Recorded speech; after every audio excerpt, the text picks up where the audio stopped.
Selamat datang kita ucapkan kepada Pak Denis di Masjid Khalid bin Walid. Dan izinkan kami juga menyapa seluruh jamaah. Assalamualaikum warahmatullahi wabarakatuh. Selamat datang juga kepada Bapak Lurah, rekan Dinas Babinsa, unsur pimpinan wilayah, Bapak Haji Suhadi selaku Ketua RW, para rekan alim ulama yang duduk sebelah kiri saya, Pak Jaji Abdul Muiz dan tokoh masyarakat serta insya Allah semua hadirin yang sama-sama dimuliakan Allah.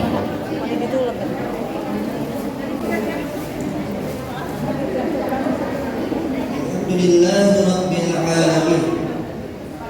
Wassalatu wassalamu ala asyrafil anbiya'i wal mursalin sayyidina Muhammadin wa sahbihi wa man sara ala nahjihi ila yaumil qiyamah.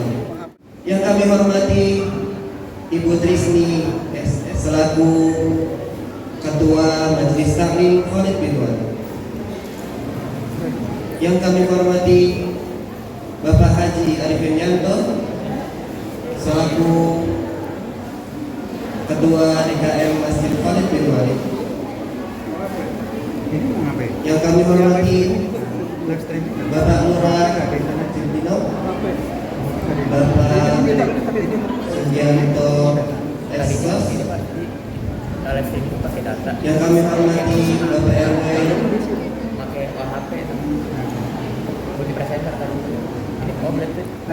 yang kami hormati para sesepuh alim ulama dan tokoh masyarakat dari RW 12, dan yang kami banggakan hadirin dan hadirat yang insya Allah muliakan. Wabil khusus yang kami hormati Ustaz Wah Denis beserta para pertama dan yang paling utama, marilah kita atur segala puji dan syukur kita kepada Allah Subhanahu wa Ta'ala, karena jikalau tidak karena nikmat dan segala sesuatu yang diberikan oleh Allah Subhanahu wa Ta'ala, kita tidak akan bisa berkumpul di masjid yang Allah muliakan. Salawat serta salam marilah kita aturkan ke junjungan besar Muhammad sallallahu alaihi wasallam, kepada para sahabat, kepada para tabi'in, tabi'ut tabi'in, serta kepada kita selaku umatnya yang insya Allah istiqamah hingga akhir zaman. Izinkanlah saya Syafiq Gasi selaku pembawa acara menyampaikan susunan acara sebagai berikut.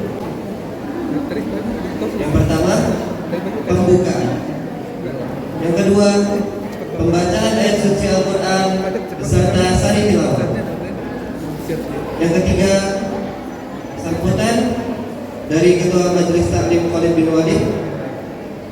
Yang keempat, sambutan dari Ketua DKM Masjid Khalid bin Walid. Yang kelima, sambutan dari Lurah Cibino. Yang keenam, materi tausiah ya dengan tema mencintai karena Allah Subhanahu wa Ta'ala.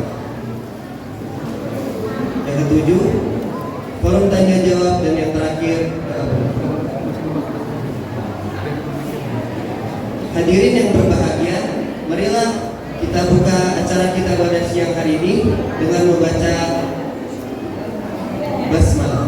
Bismillahirrahmanirrahim. Kita lanjut dengan acara yang kedua, yaitu pembacaan ayat suci Al-Quran yang akan dibacakan oleh saudara kita Hisham dan juga Abian beserta sari tilawah. Kepada mereka kami persilahkan. Assalamualaikum warahmatullahi wabarakatuh. Waalaikumsalam warahmatullahi wabarakatuh.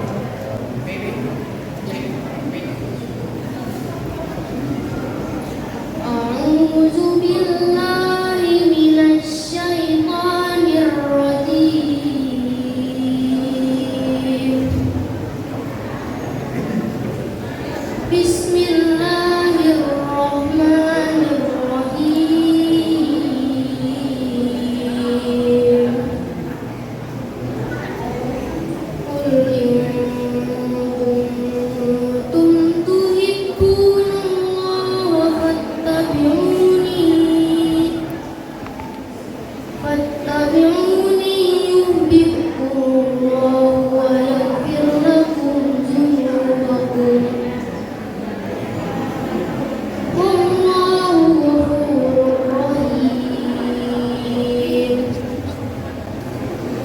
Bismillahirrahmanirrahim.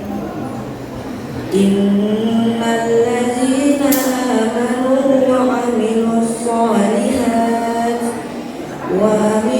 solihati sayaj'alu lahumur rahmanu wudda.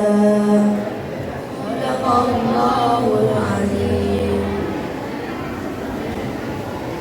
Aku berlindung kepada Allah dari godaan syaitan yang terkutuk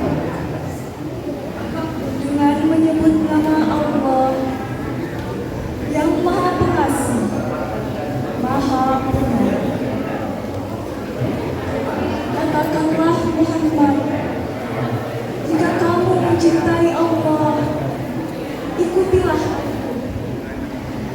Niscaya Allah mencintaimu dan mengampuni dosa-dosamu. Allah Maha Pengampun, Maha Penyayang. Sungguh, orang-orang yang beriman dan mengerjakan kebajikan, kelak Allah yang Maha Pengasih akan menanamkan rasa kasih sayang dalam hati mereka. Maha benar Allah dengan segala firman-Nya. Assalamualaikum warahmatullahi wabarakatuh.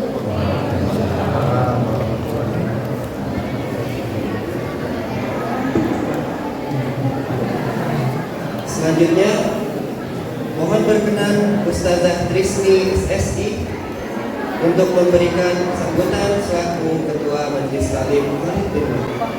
Kepada Ustazah Trisni, kami persilakan.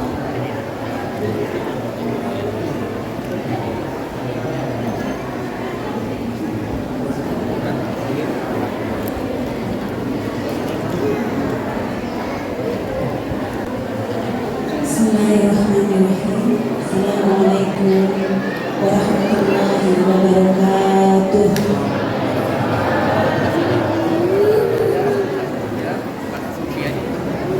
Alhamdulillah.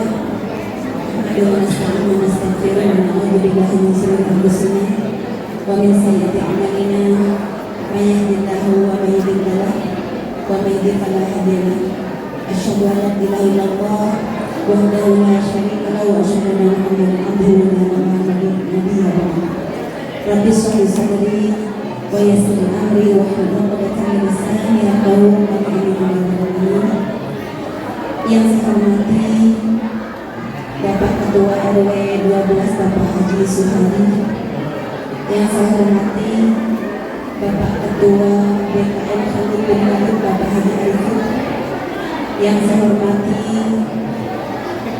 Bapak Lurah atau yang mewakili, yang saya hormati para ulama, para asatidz dan asatizah yang mohon maaf tidak bisa saya sebutkan satu persatu orang yang juga yang saya cintai, yang saya banggakan, para ibu-ibu dan bapak-bapak panitia yang telah bekerja dengan kesungguhan. Semoga Allah memberikan balasan dan kebesaran lapangan yang seluas-luas dunia dan akhirat. Alhamdulillah, di hari yang semoga Allah penuh rahmat dan hidayah dalam pertemuan hari ini, kita bisa berjumpa, berkumpul, bersilaturahim, bisa berjumpa secara langsung. Ustaz kita yang telah kita tunggu-tunggu, mungkin menjadi tontonan ibu setiap hari di medsos. Hari ini kita berjumpa secara offline. Semoga yang disampaikan dalam bayan kata beliau biasa melimpahkan kekuatan takwa kepada kita semua. Kami mewakili panitia mohon maaf apabila ada kekurangan, apabila ada sambutan, hidangan, penyambutan yang boleh berkenan. Semoga ini menjadi ladang masukan bagi kita semua. Amin ya rabbal alamin. Mungkin cukup dari saya. Bila hidayah. Assalamualaikum warahmatullahi wabarakatuh. Terima kasih atas sambutan yang diberikan oleh Ketua Majelis Taklim Khalid bin Walid. Kami menginformasikan bahwa penggagas acara ini insya Allah dimulai dari Ibu-Ibu Majelis Taklim Khalid bin Walid. Mudah-mudahan ke depan semakin banyak lagi sinar dan dakwah di masjid ini. Amin ya rabbal alamin. Hadirin yang insya Allah sama-sama Allah muliakan. Masuk pada acara berikutnya, sambutan dari Bapak Ketua DKM kepada Bapak Ustadz Haji Arifin Yanto. Sekali lagi kepada Bapak Haji Arifin Yanto, mohon berkenan memberikan sambutan.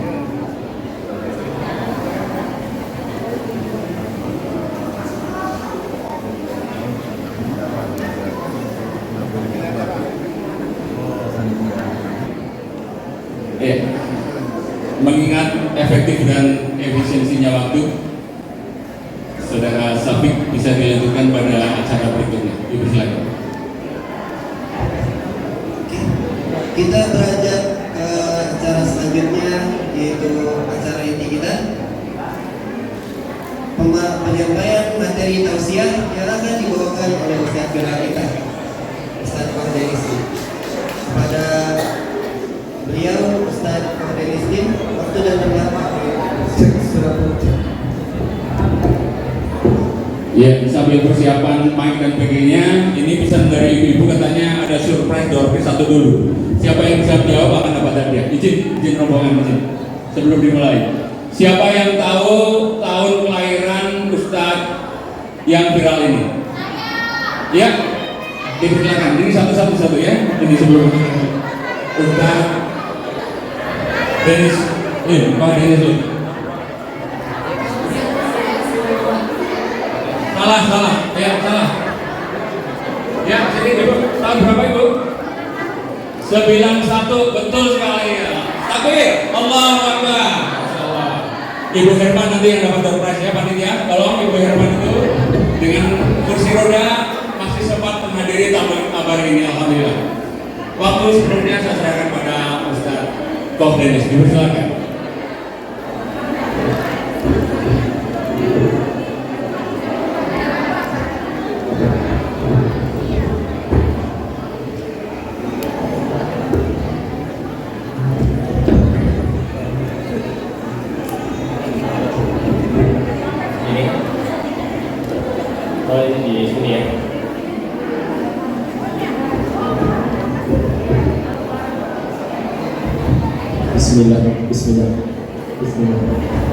Bismillah.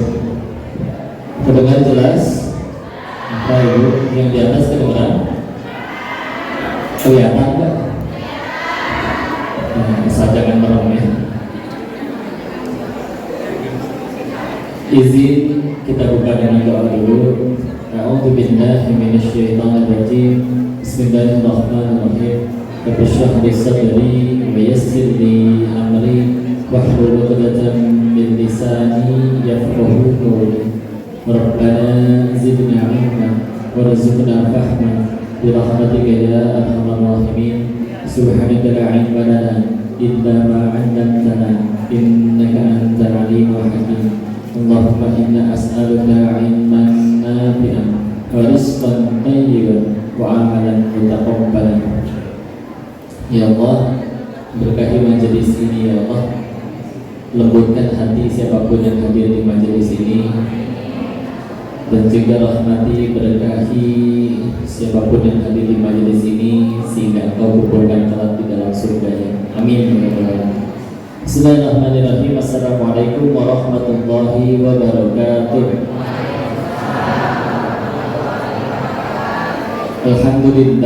Alhamdulillahirabbil alamin. Alhamdulillahilladzi anzala sakinata fi qulubil mu'minin liyazdadu imanan ma'a imanihim. Segala puji teruntuk hanya kepada Allah, Rabb semesta alam, yang atas nikmat dan karunia-Nya kita bisa berkumpul di tempat yang baik ini dalam kegiatan yang baik bersama orang-orang yang baik.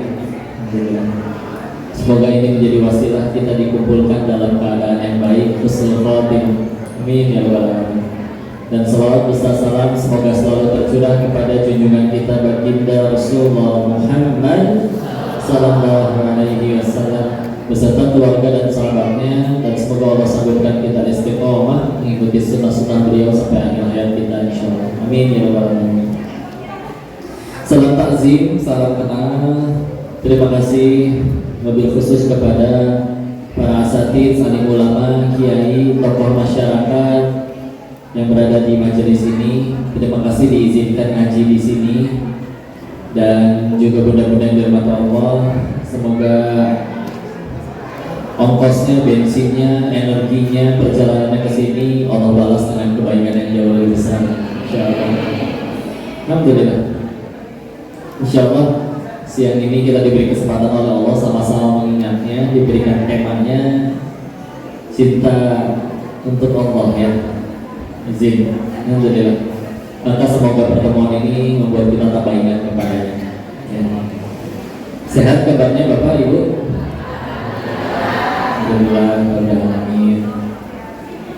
Alhamdulillah ini bisa mampir ke sini tidak terlalu jauh karena saya tinggalnya di Bogor ya, di Surya Kencana, Bogor kota. Itu macet kalau Sabtu Ahad sama mobil Jakarta biasanya. Kalau mau nyari soto kuning biasanya di situ ya. Dan kongko seorang Chinese di Bogor kebanyakan tinggalnya daerah situ ya. Alhamdulillah. Ini biasanya kongkonya jualan handphone. Nah, kalau ini ngaji ya insyaallah. Alhamdulillah. Ini berarti penduduk sini semua Pak? Kita sini. Masyaallah. Makmur masjidnya alhamdulillah. Baik, insyaallah kita membahas tentang cinta kepada Allah ya. Terkait bahwa nanti semakin tinggi, semakin naik keimanan, semakin melekat hati ini kepada Allah, maka memang salah satu buktinya, salah satu cirinya adalah akan semakin ingin jadi manfaat bagi orang lain ya. Karena meskipun awalnya macam-macam, datang ke masjidnya ada yang karena kelilit pinjol, ada yang karena kalah main slot, rungkat ya, ada yang macam-macam apapun itu, yang muda-mudi, ada yang diputusin pacarnya, terserah. Tapi semuanya sama, pengen nyari ketenangan, pengen bahagia. Sebelum masuk ke situ, saya pengen tanya dulu ya. Kita semua insya Allah pengen tenang, pengen bahagia, itu keinginan kita. Dan ini juga jadi bukti bahwa kita manusia, apakah kita memiliki keinginan? Punya. Allah punya keinginan juga tidak? Punya. Allah ingin kita selamat, Allah ingin kita tenang. Maka dari lahir sampai detik ini, kalau kita pengen jawab dengan jujur, kita lebih banyak mengejar keinginan Allah atau keinginan diri sendiri? Anggaplah sudah tercapai gitu. Ada yang pengen kaya, beneran kaya, pengen punya jabatan, beneran punya jabatan, pengen viral, beneran viral. Sebagian tercapai. Tapi apakah setelah tercapai orang itu langsung menjadi manusia yang bahagia seutuhnya tanpa pernah sedih sekalipun? Nggak juga.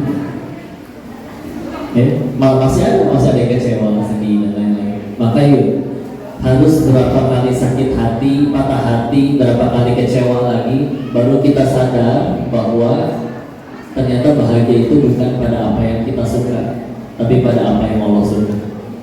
Ya, karena sederhana ya. Bapak, Ibu pernah lihat ada orang kaya yang masih stres? Ada. Justru saya datang ke sini juga karena stres kok. Ya. Atau ada yang pernah melihat pejabat yang mencuri dari rakyatnya sendiri ada? Kalau yang istrinya udah cantik masih selingkuh ada tidak? Tenang, makin tegas ya. Saya sedang tidak membicarakan suami ibu ya.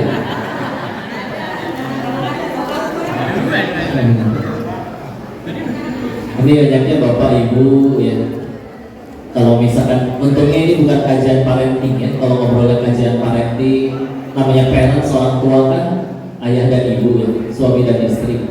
Tapi tetap ya, majelis ilmu banyakkan ibu-ibunya.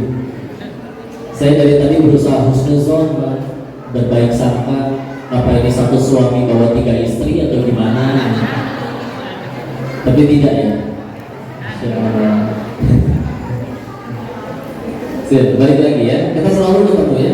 Pernah ketemu yang udah kayak masih stres, punya jabatan masih mencuri, yang sudah punya pasangan tampan, cantik, rupawan, masih selingkuh, ada. Maka apakah itu tidak cukup bagi kita untuk Masya Allah? Mereka udah ngejar keinginan mereka masing-masing, belum bahagia juga ya. Tapi ada orang-orang yang lebih banyak mengejar keinginan Tuhannya daripada keinginan dirinya. Entah para nabi, sahabat, orang-orang soleh terdahulu ya. Kita tahu pengorbanan mereka luar biasa, sudah bahasa habis-habisnya, berkorban jiwa dan raga sampai nyawa ya. Tapi tidak ada penyesalan dari diri mereka, tidak pernah menyeruh, tidak pernah ada yang menyesal, aduh saya sampai kapan hidup tenang kayak gini, apakah lebih enak diazab atau gimana, nggak mungkin. Dan juga tidak pernah ada satupun yang kundur. Tahu istilah kundur? Tahu kundur? Ya. Kebayang kalau Nabi kita kundungan, wahai Rasul, kenapa tidak berdakwah hari ini? Tanggung kembali ke dialek wahai kuatku. Islamnya tidak akan sebesar ini. Tapi beliau jangankan dicaci, dimaki, bersatu seluruh jin dan manusia ingin mencelakai pun tenang aja, nggak salah, tidak akan jatuh sehelai rambut pun. Maka istilah apapun awalnya, mulai semuanya pengen tenang, pengen bahagia, terus mulai datang ke masjid membawa masalahnya kepada Allah. Ya Allah, aku punya hutang, ya Allah anakku begini, ya Allah suamiku begini, macam-macam, ya Allah pekerjaanku begini ya. Tapi bismillah, hati-hati nanti ketika akhirnya itu hati makin tenang, makin tentram, insya Allah bismillah, pasti nanti lama-lama malah pengen jadi manfaat bagi orang ya. Awalnya akan menemukan fakta dulu Pak. Kadang soalnya suka ada orang bilang kayak gini, makanya nurut gerak sama Allah, nanti biar hidupnya tuh gak ada masalah. Salah. Kata siapa? Coba kita coba ya. Apa dekat kepada Allah, bisa jadi malah tambah banyak masalahnya ya. Izinnya itu para nabi kurang soleh kayak gimana lagi ya? Tapi masalahnya lebih parah daripada kita. Nabi Yunus alaihissalam pernah sekedar lelah mendakwahi umatnya, ditinggalin sebentar, dicaplok ikan paus ya. Kita mungkin pernah sengaja sang menyakiti hati pasangan, orang tua, bermaksiat di hadapan Allah, dicakar kucing pun enggak, insya Allah ya. Maka bukan berarti kalau misalkan kita nurut sama Allah langsung hidup tuh langsung tiba ada masalah sampai meninggal, enggak, bisa jadi tambah banyak. Tapi nanti yang berbeda adalah definisi atau makna nikmat, makna bahagianya yang berubah. Dulu nikmat secara umum adalah kalau setiap kali keinginan kita dikabul ya, pengen punya rumah dapat rumah, pengen punya kerjaan dapat kerjaan, pengen punya pasangan dapat pasangan ya. Kalau sekarang nanti berubah sesederhana, bahagia itu ternyata adalah apapun yang membuat kita bisa tambah dekat sama Allah. Nah, ternyata inilah yang juga dijalani, dialami oleh orang-orang soleh, baik dari zaman manapun, dari zaman para nabi sampai sekarang. Apapun yang terjadi dalam hidup mereka, yang mereka lakuin ternyata cuma dua biasanya. Cuma dua. Satu, syukur. Dua, tobat. Ya. Karena mereka tahu syukur itu menambah nikmat, tobat itu menghindarkan dari azab, dari musibah. Ya. Sebagaimana mungkin kalau kita lihat salah satu potret contoh manusia yang paling dapat nikmat dunia yang paling banyak, salah satunya Nabi Sulaiman alaihissalam. Udah maharaja, berkuasa, pasukannya nggak cuma manusia, bahkan dari golongan bangsa jin, dari hewan, bisa bicara bahasa hewan, bahasa semutnya juga, bisa mengendalikan angin ya. Tapi ketika akhirnya dapat istri, istrinya ratu pula, ratu dari negeri besar, negeri Saba, dijadikan surat ke-34, surat Saba. Nah, ratunya ini saking kayanya singgasananya pun terbuat dari berlian, dari batu permata yang seluas lapangan bola. Jadi istri beliau bertambah-tambah. Tapi ketika mendapat nikmat tersebut, Nabi Sulaiman alaihissalam malah berdoa, doanya yang diabadikan di Quran surat, contoh di surat ke-27 surat An-Nahl di ayat 19-nya, dan diulang lagi di Quran surat ke-46 Al-Ahqaf ayat 15. Rabbi auzi'ni an ashkura ni'mataka allati an'amta 'alayya wa 'ala walidayya. Dan kalau kita coba baca terjemahannya, beliau meminta tolong kepada Allah, wahai Tuhanku, ilhamkan aku untuk bisa bersyukur kepadamu. Kalau di saat sekarang kita yang di zaman sekarang nikmatnya pasti tidak sebanyak nikmatnya Nabi Sulaiman alaihissalam, tapi tetap berat buat bersyukur. Beliau dengan nikmat segitu banyak aja pengen bersyukur, bahkan minta tolong dulu kepada Allah, ya Allah ini nikmat tuh begitu banyak, ilhamkan aku ya Allah, aku pengen bisa jadi hamba yang bersyukur. Segitu nunduknya, saking nunduknya pengen bersyukur aja minta tolong dulu kepada Allah. Ya.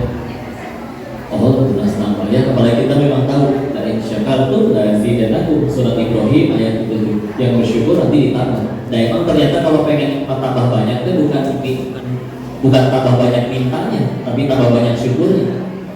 Dan bagus sih mintanya masih kepada Allah juga. Emang caranya seperti itu ya. Yang kedua, kalau tidak banyak syukurnya, kalau nggak syukur mereka pasti lebih memilih untuk ya, kita tahu pertobatan ya. Dan nggak peduli apapun yang terjadi dalam hidupnya, mereka lebih pilih bertobat. Contoh, tadi kita sudah Nabi Yunus sudah ya, sekarang dia udah misal Nabi Adam alaihissalam aja. Kan kalau bahasa kita mah beliau teh jatuhnya teh korban. Ibarat udah di kelas, pengen belajar, tahu-tahu ada yang datang, bolos yuk, bolos. Ya. Akhirnya berangkat ikut bolos. Ya. Ketika bolos, yang ditangkap malah kitanya, yang ngajakin nggak ditangkap misalnya. Kita di hadapan Pak Guru ngomong apa? Pak, dah saya mah diajak. Ya. Dan ternyata tapi Nabi Adam alaihissalam nggak ngomong kayak gitu. Wahai Allah, aku mah diajak si iblis, aku yang dihukum, enggak? Kalau udah Sunda pun, ya.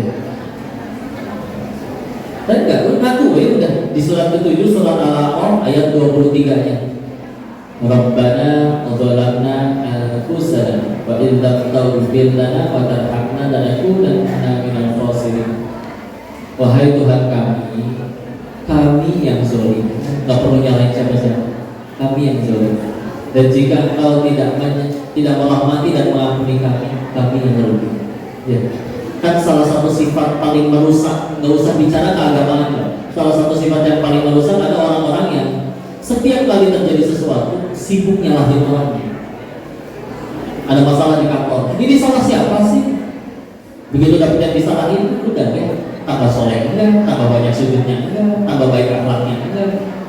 Cuma malah sibuk ngomongin, tuh kan udah saya bilangin Pak, dia mah emang gitu Pak, susah dibilanginnya. Sibuk ngomong melulu ya. Tambah baik enggak, lihat orang-orang soleh terdahulu. Mau siapa yang salah gak peduli, karena yang paling penting dalam hidupnya, apapun yang terjadi dalam hidupnya, gimana caranya, yang penting tambah dekat sama Allah. Udah gitu aja. Iya nih korban, ya udah, dan Allah maha adil, nggak mungkin tidak memberikan balasan kepada yang ngajakin. Tinggal gimana caranya diri ini tambah dekat sama Allah gara-gara kejadian tadi. Udah. Saya izin ya, saya belum menemukan contoh yang lain, tapi ini ada kisah dari guru kami waktu di Darut Tauhid. Ada ibu-ibu selesai dari Masjidil Haram sholat, mau pulang ke penginapan, sampai luar Masjidil Haram dan lihat ya Allah tanahnya menilapang, orang segini banyak, langit segitu luas, lagi sambil menatap langit yang lega, yang luas, tiba-tiba ada sesuatu yang hangat jatuh menimpa dahinya, ceplok. Apa bu kira-kira? Yang burung ya, punten ya. Terus ya sudah ya, masuk ke dalam, ambil wudhu, sholat taubat. Pulang beres dari situ, teman-temannya nungguin. Perasaan tadi keluarnya bareng, kenapa malah masuk lagi? Lama. Dia cerita kan, iya tadi kena yang burung, jadi saya sholat taubat dulu. Jadi tanya, kenapa kena yang burung sholat taubat? Nah, di sini penjelasannya. Ibu, tolong perhatikan ya.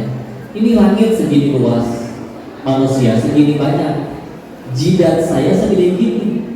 Pantat burung sekecil itu bisa tepat nyampe sini itu matematikanya sebelah mana? Apalagi ternyata di situ ada ahli fisika.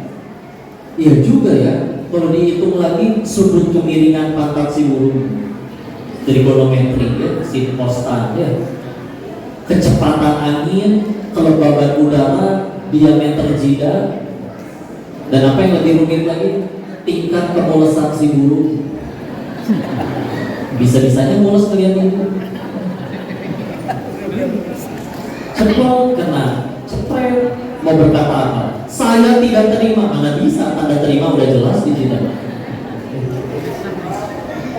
Mau ngatain burungnya, dasar burung kurang aja, gak ngerti burungnya bahasa Indonesia.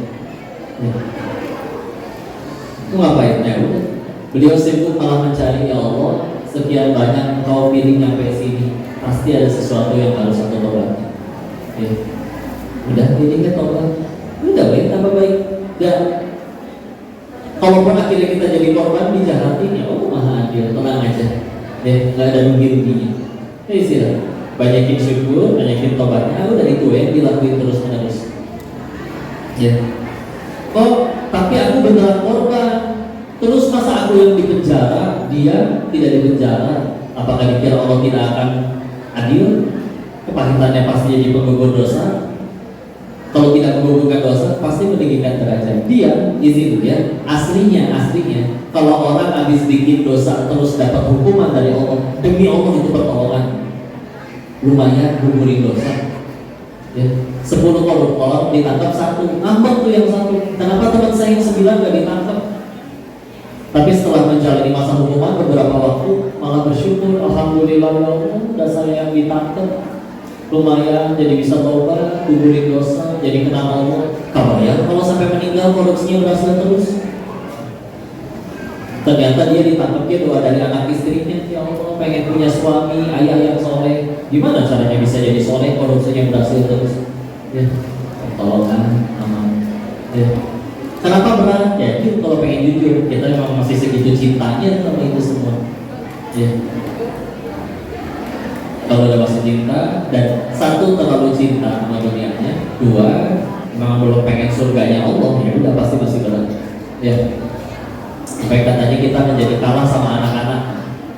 Anak-anak, anak kecil, insya Allah lebih gampang bahagia kan daripada kita. Ya. Bayangin senyumnya anak-anak. Ya. Senyum-senyum yang gak pernah mikirin cicilan kan. Iya. Motor kan di rumah bunyi-bunyi melulu.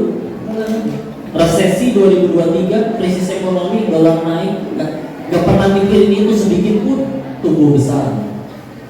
Ya, tenang aja. Dan anak kecil itu bukti bahwa manusia itu lebih mudah berbuat baik daripada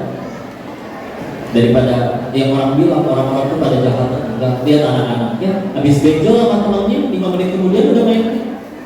Ya, yang berantem siapa? Ibunya. Ya. Nah, kamu habis benjol sama dia, anak kecil mah sederhana. Benjolnya udah gak sakit, dia punya mainan yang aku suka, selesai urusan. Coba orang dewasa apa? Dari sekian banyak yang memuji, ada 1 yang mencaci. Dasar banyak ngomong. Ngambeknya bisa sampai bulan depan.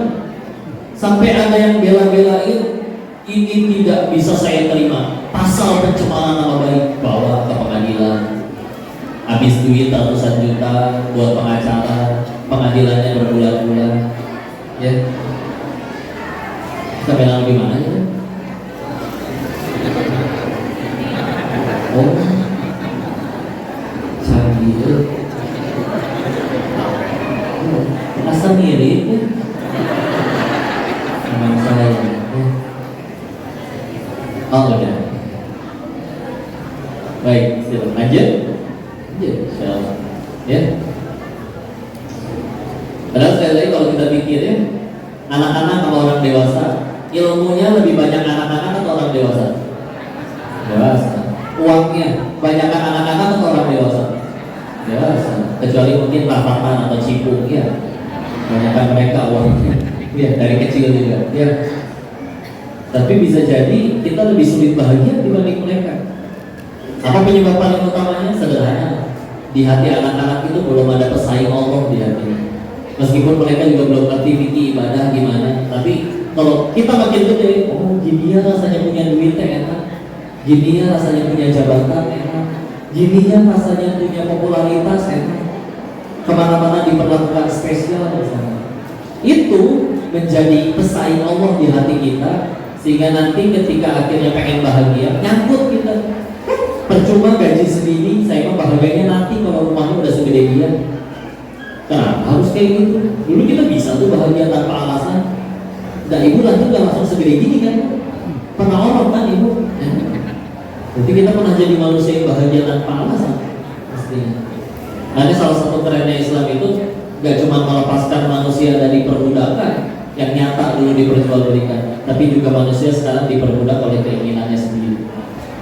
Dan tenang aja. Ya. Maka dari sini yuk istilah, karena makin berusaha taat kepada Allah, makin cinta kepada Allah, nanti pasti ingin juga menebarkan cintanya kepada Allah. Baik mulai berdakwah dan lain-lain. Ya. Emangnya syarat untuk berdakwah itu apa? Apa minimal harus hafal berapa juz dulu? Atau harus hafal berapa ribu hadis dulu? Itu penting demi Allah, betul. Tapi yang tidak kalah penting ada satu lagi selain itu, ya. Kita belajar dari kisahnya, salah satu kisah yang paling membuat saya terkesima dari Umar bin Khattab radhiyallahu anhu. Suatu ketika beliau lagi jadi pemimpin tertinggi, presiden kalau zaman sekarang, Amirul Mukminin. Lalu beliau pengen angkat seorang gubernur, dipanggil tuh calon gubernurnya, sini datang ke rumah. Pas calon gubernurnya nyampe, ternyata Sayyidina Umar lagi main sama cucunya. Kan segagah-gagahnya orang Pak, main sama anak kecil gimana? Bah, gitu, biasa aja. Maka si calon gubernur teh bahasa kitanya mah iya, ya gitu Umar. Katanya setan kita takut papasan sama Umar, namanya gitu.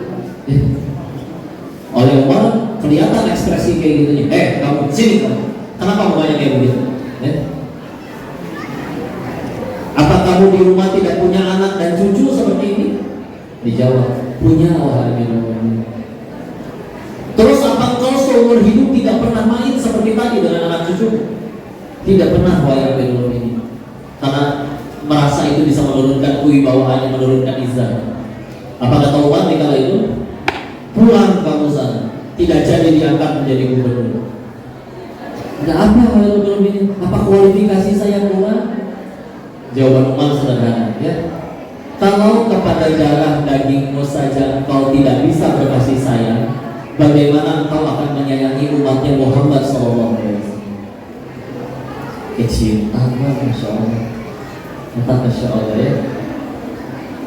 Karena pernah menyaksikan sendiri orang dakwah nyampein kebaikan, pakai ilmu tapi nggak pakai cinta, ya, nggak pakai hati, nggak pakai kasih sayang. Ini kejadiannya waktu di Surabaya, ada bapak-bapak lagi nunggu lampu merah, panas, naik motor. Lalu di belakangnya ada orang yang telat ngerem, jadi kesenggol spakbornya. Itu juga kesenggol spakbornya doang Pak, bukan jidatnya. Si bapak yang kesenggol berdiri, balik badan, ngegebrak motor yang belakang. Sabar dong, ini wahana sobirin tahu.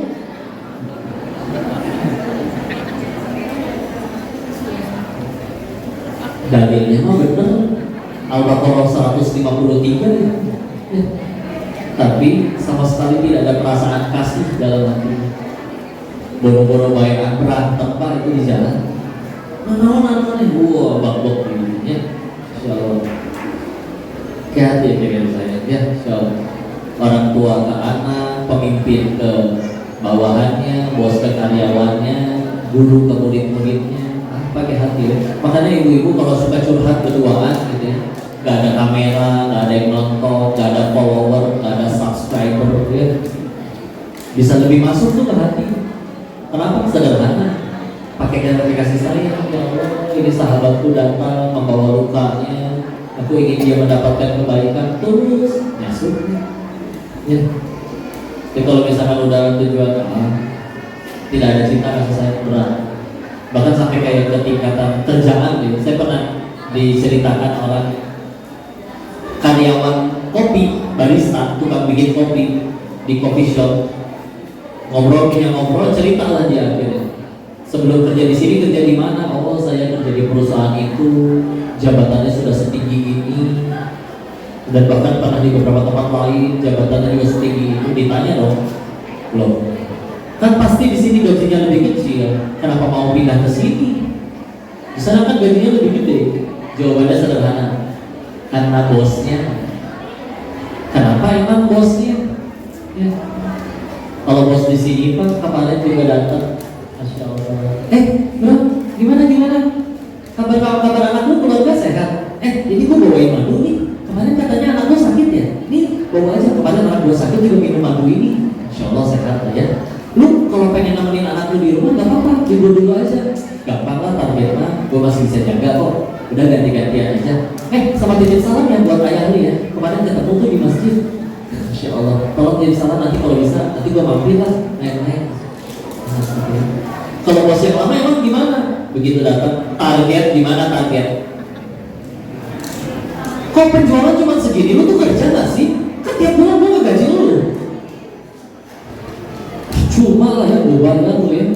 Lu tuh bisa gua ganti kapan aja tau gak? Enak kan? Gede gajinya, tapi digituin terus tiap hari.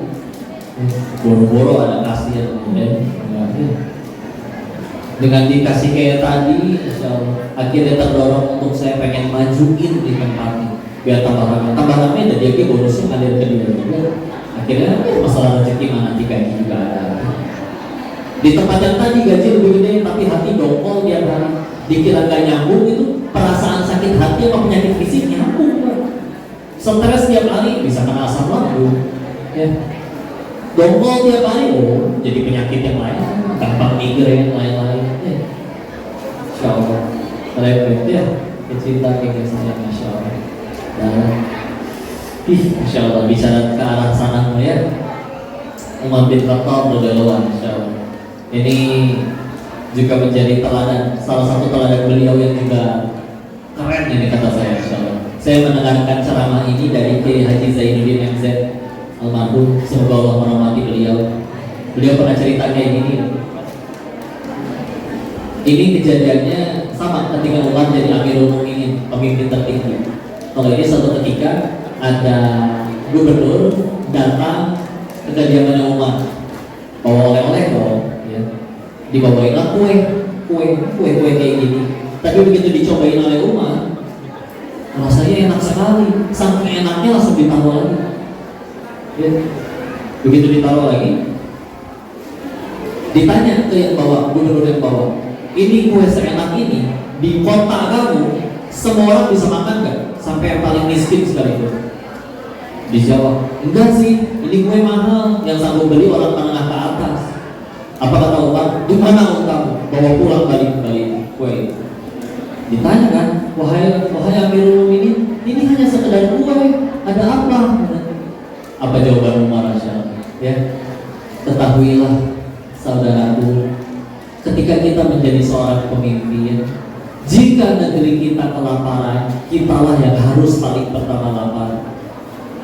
Jika akhirnya nanti atas seizin Allah negeri kita makmur sejahtera, ketahuilah kita yang harus paling terakhir kenyang.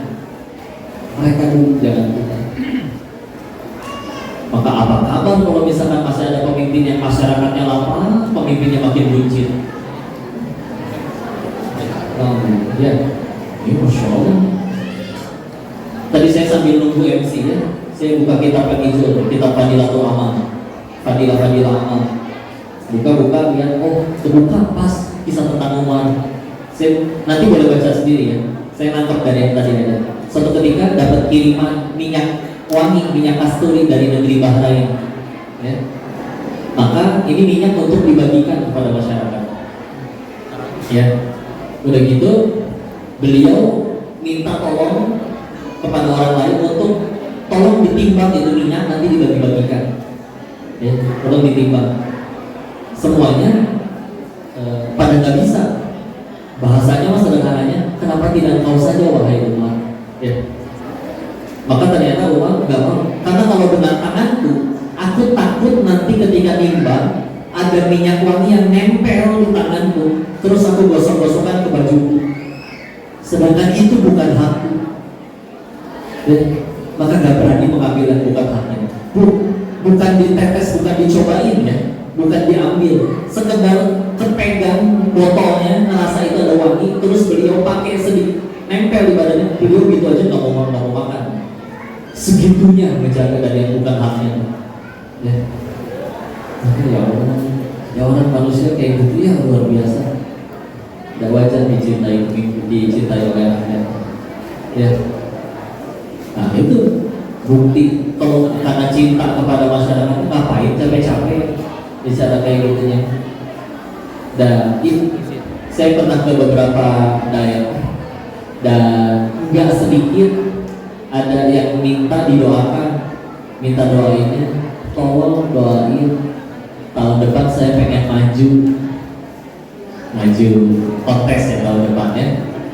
Mudah-mudahan tolong doain ya biar menang. Ya Allah, doanya minta menang. Dikira kalau menang teh bakal jadi kebaikan bagi dirinya. Aja sih, tapi ya mengingat dulu balik lagi ke Umar ya. Ketika Umar bin Khattab radhiyallahu anhu kan akhirnya ditikam sedang sholat. Ketika sedang sholat beliau ditikam oleh orang Majusi, Abu Lu'lu'ah atau Fairuz disebutnya ya. Ketika ditusuk dengan pisau beracun, lalu kan beliau menunjuk Abdurrahman bin Auf radhiyallahu anhu untuk menggantikan beliau mengimami. Akhirnya kan digantikan oleh Abdurrahman. Dan ketika akhirnya Umar bin Khattab radhiyallahu anhu wafat, maka masyarakat menentukan kan para sahabat siapa yang menggantikan beliau.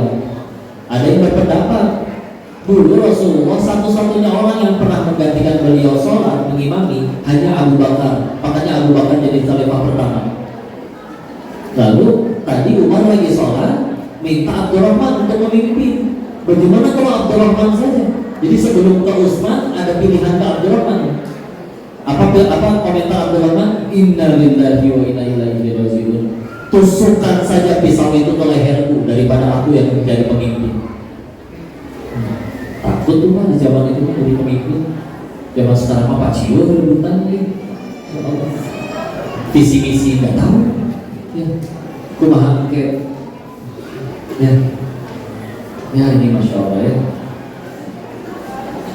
Semoga Allah berikan bimbingan petunjuk. Tapi di zaman itu, masya Allah memang, iya kepemimpinan itu bukan berarti tidak boleh. Itu bisa jadi alat yang baik. Mumpung jadi pemimpin bisa bikin peraturan dong. Contoh, punya tempat kerjaan sebagai bos, sebagai direktur. Siapapun yang kerja di sini gajinya saya potong 2,5% tiap bulan untuk zakat. Dan tiap pagi harus sholat duha. Kalau nggak suka dengan aturan tersebut, silakan bisa cari perusahaan lain. Enak, ngomong jadi pemanasan. Coba kalau karyawan yang ngomong, bro, gaji lu potong dong 2,5%. Siapa lu? Bos gua bukan. Ngomong jadi atasan, nah itu memang kekuasaan bisa jadi alat. Tapi insya Allah ya, kita lihat dua hadis yang berbeda.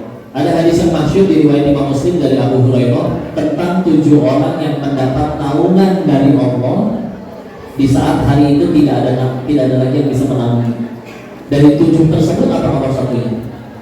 Al-Imam Adil, imam yang adil, pemimpin yang adil. Nomor 1 dari 7 ya. Tapi kita baca ke hadis yang lain. Ada 3 jenis golongan orang kata sabda Nabi Allah Rasulullah Muhammad SAW bersabda maknanya 3 jenis golongan orang di hari yang sama dengan hari yang tadi Allah bahkan tidak akan sudi memandangnya. Di hari kita lagi butuhnya pertolongan, satu-satunya yang bisa nolong cuma Allah. Tapi di hari itu bahkan Allah jangankan nolong, memandangnya itu gak sudi. Salah satunya adalah pemimpin yang berdusta kepada rakyat. Ajib, ya. Pisau bermata dua ya, luar biasa. Bisa menjadi pahala jariah, bisa jadi dosa jariah. Ya. Kalau pengen ditambahkan apa dari yang 3 tadi, pemimpin yang berdusta kepada rakyatnya. 2, orang tua yang berzina. Kalau anak muda masih berzina, aduh, ya walaupun dosa dan tapi mungkin belum menikah, tidak bisa mengendalikan syahwat. Nah ini udah sepuh, jangan dikira sama hukumannya dengan orang yang masih muda. Ya, Dua. Yang ketiga adalah orang miskin yang sombong. Gimana sombong miskin? Apa kayak dulu saya mikirnya gini, dasar kamu, aku dong miskin, dia aku kelaparan, kamu makannya gue dong miskin, masa dia begitu? Tapi ternyata salah satu penjelasannya adalah orang miskin yang sombong itu udah tahu nggak punya duit misalkan, dan tahu rezeki dari Allah, tetap nggak mau taat sama Allah. Nah, udah tahu rezeki dari Allah, tahu kalau pengen minta masih ke Allah, tapi nggak mau minta ke Allah, masih nggak mau sholat, masih nggak mau ibadah. Coba ya, coba ya. Yang kaya misalkan masih ada yang pada mau sholat, ini jelas-jelas nggak punya duit, kelaparan, bergantung sama Allah, tapi masih nggak mau minta ke Allah. Nah, orang miskin yang sombong, ya. Masya Allah ya. Ini pasti pengen makin jadi manfaat, ya. Maka itulah dia ya, yang menjadi pembeda di antara mereka semua. Bahkan kata guru kami Ustaz Budi Ashari, beliau menjelaskan salah seorang ahli tafsir pernah menceritakan, orang yang mati dalam keadaan memikirkan dirinya sendiri saja, maka orang itu disebutnya mati kerdil, kata dia. Nggak jadi besar, nggak jadi tokoh, tidak jadi pahlawan. Tapi orang yang wafat dalam keadaan menjadi besar, menjadi tokoh, menjadi hebat, salah satunya adalah persamaan di antara mereka orang-orang yang lebih banyak memikirkan urusan orang lain daripada dirinya sendiri. Bukan kepo ya, tapi maksudnya berusaha jadi manfaat bagi orang lain, ya. Jadi bisa menjadi orang lain. Insya Allah. Ya. Istilah tenang aja ya. Dicontohkan kayak, oh ini dia buku legend. Ada buku warnanya warna hitam, dipakai untuk membantu orang-orang belum bisa baca Quran sampai bisa baca Quran. Ada 6 jilid, tapi sekarang disatuin jadi 1 jilid. Buku apa namanya? Iqra. Iya. Siapa di sini yang bisa baca Quran, baca Qurannya, wasilahnya berkat buku Iqra? Banyak. Ya. Salah satu adab dalam membaca kita mesti tahu siapa nama penulisnya. Siapa nama penulis buku Iqra? Ada fotonya tuh Pak di belakangnya, lagi megang tongkat. Siapa? Siapa Pak? Nah, betul ya, Kiai Haji As'ad Humami. Ya. Oh, kenapa jadi bahas beliau ya? Saya bahas faktanya dulu ya. Cetakan buku Iqra, Pak, cetakan resmi yang terjual, resmi ya, itu terakhir baca artikelnya sudah 150 juta kopi. 150 juta. Berarti minimal beliau punya transferan pahala jariah dari 150 juta orang baca Al-Quran. Dan punten, itu baru cetakan resmi, belum bacaannya Indonesia Real. Kira-kira kalau itu buku bacaan, tetap ngalir nggak pahalanya untuk beliau? Ngalir, ya. Dan itu kadang bukan satu anak satu Iqra. Satu Iqra bisa 1 TPQ. Isinya 30 anak ya. Dari 1 TPQ itu ternyata ada yang jadi kepala sekolah, jadi kiai, pakai buku Iqra lagi. Padahal beliau kenapa megang tongkat? Karena dari umur 18 tahun Pak Kiai sudah nggak bisa berjalan lagi, harus di kursi roda ya. Coba, itu umur-umurnya lulus SMA, lagi asik-asiknya main, tahu-tahu nggak bisa jalan lagi. Mau apa? Ngambek sama Allah, menghancurkan diri, banyak mengeluh dan kufur nikmat. Enggak. Beliau disampaikan kiai, tapi belum pernah mendengar riwayat bahwa beliau adalah seorang ahli tafsir atau seorang ahli hadis. Enggak. Terus sampai beliau menguasai huruf hijaiyah, Al-Quran udah, itu yang diajarin.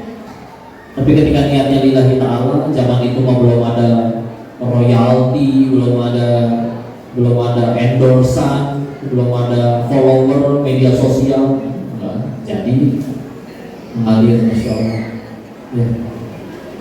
Masya Allah ya, manfaat Masya Allah. Kalau nggak karena cinta kepada Allah, tidak mungkin Allah agungkan, Allah besarkan amalan tersebut ya. Itu Masya Allah ya. Masya Allah, diulang Kita terima apapun yang sudah, karena yakin ketika kita bicara tentang maha baiknya Allah, dan semua yang terjadi dalam hidup kita tuh gak mungkin karena Allah pengen sengaja sulit kepada kita. Alangkah tidak masuk akal, kita udah nurut sama Allah, Allah malah jadi jahat sama kita. Terima ya Tuhan. Bu, siap terima takdir? Ya.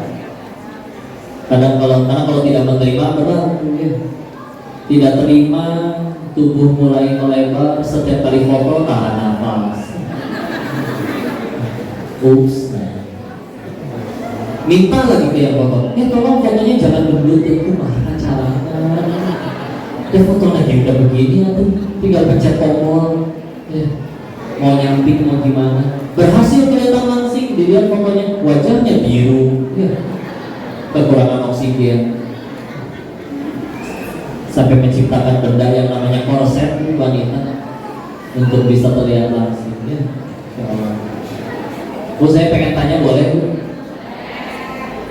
Kenapa kalau ibu teh kalau foto suka diulang-ulang? Kan sama wajahnya gak berubah, Bu. Hah? Saya mau tanya Bu ya. Ibu foto 10 orang, yang 9 senyumnya cantik, tapi ibu merasa sendiri. Belum sorangan. Pengen diulang gak fotonya? Ya. Yang lain udah cantik loh pada, nggak peduli ya. Foto selanjutnya yang 9 merem, tapi ibu sempurna senyumnya sendirian, itu yang dipajang di status ya. Egoisnya. Pantesan suka berantem sendiri. Bagusnya fotonya, bagus apaan gua kalau begini? Aduh. Terima ya. Bu, jangan takut jadi tua ya. Kenapa jangan takut? Udah jadi, nggak bisa mundur lagi ya. Tidak perlu sibuk-sibuk menjelaskan. Si Koko mah nggak tahu. Waktu ibu muda pakai seragam SMA lucu loh. Iya, percaya. Ibu pengen tambah lucu loh. Ibu pakai lagi seragam SMA-nya sekarang. Datang ke kajian. Heboh si bapak. Insya Allah, dalam terima aja, tenang aja, nikmat dalam, udah diaturin, ya. Dan makin banyak usia juga sebetulnya makin banyak waktu untuk beramal. Mudah-mudahan kalau pengen nyesal ya nyesal ketika tidak dipakai beramal. Dan Allah sudah sediakan, ya. Nih Bu, ini lengkap nih Bu ya. Hitung jarak saya menuju buah-buahan dan air ini ya. 1, 2, 3 jengkal. Sekarang hitung jarak buah-buahan ini dari pohonnya sampai ke piring ini. Lebih jauh mana? Lebih jauh dari pohon atau dari saya? Apalagi jarak air ini dari gunung sampai ke sini, berapa kilo tadi? Tapi nyampe di sini. Gratis? Gratis? Ya, suruh bayar nanti ya. Ya. Sekarang takut bikin rezeki, tenang ya. Sebelum otak kita jadi untuk bisa mikir, rezeki tetap datang. Waktu di dalam perut dan belum jadi itu otakmu masih janin. Tapi ibu makan apa aja jadi si anak teh tambah gede. Ya, meskipun padahal segitu belum boro-boro. Kita sekarang ribet mikirin rezeki. Waktu itu otak kita belum jadi rezeki. Nyampe. Lahir, ibunya tidak ada ASI, tenang. Allah ciptakan sapi.